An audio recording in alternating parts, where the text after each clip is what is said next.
दोस्तों, आज हम आपको महाभारत की कुछ अज्ञात बातों के बारे में बात करेंगे जो शायद आप नहीं जानते होंगे। महाभारत की रचना महर्षि वेदव्यास ने की थी। यह 5वें वेद शास्त्र के तौर पर जाना जाता है और हिंदू संस्कृति की बहुमूल्य संपत्ति है। इसी महाकाव्य से भगवद गीता का उद्गम हुआ है। भगवद गीता में कुल 1,00,000 श्लोक हैं और इसलिए इसे शतसाहस्त्री संहिता भी कहा जाता है। हम सभी महाभारत में पांडु के 5 पुत्रों और धृतराष्ट्र के 100 पुत्रों के बीच की शत्रुता के बारे में जानते हैं।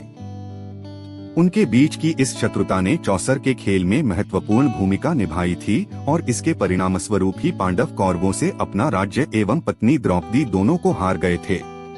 13 वर्षों के वनवास के बाद जब पांडव वापस आए तो दुर्योधन ने उन्हें उनकी आधी जमीन वापस करने से इनकार कर दिया, जिसकी वजह से उनके बीच में कुरुक्षेत्र का युद्ध हुआ। इस युद्ध में भगवान कृष्ण ने अर्जुन को नैतिकता का पाठ पढ़ाया, जिसे भगवद गीता भी कहते हैं। इस युद्ध को जीतने के बाद पांडव अपने परिवारजनों की हत्या के अपराध बोध से ग्रस्त हो गए थे और ध्रुवीय पहाड़ों की महान यात्रा पर निकल पड़े थे। इस यात्रा के दौरान स्वर्ग का द्वार बनाने वाले युधिष्ठिर का देहांत हो गया था।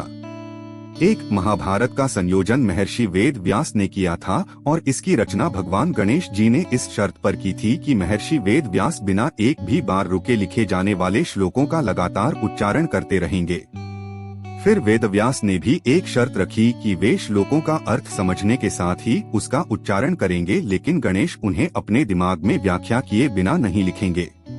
इसलिए इस तरीके से पूरे महाकाव्य में कभी कभी वेदव्यास कठिन श्लोकों का उच्चारण करते, जिसे समझने में गणेश को वक्त लग जाता और उसी समय वेदव्यास थोड़ा विश्राम कर लेते थे।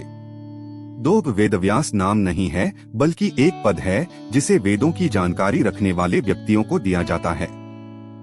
कृष्णद्विपायन से पहले 27 वेदव्यास थे और कृष्णद्विपायन 28वें वेदव्यास हुए। भगवान कृष्ण के रंग जैसे श्याम वर्ण और द्वीप पर जन्म लेने की वजह से उन्हें यह नाम दिया गया था।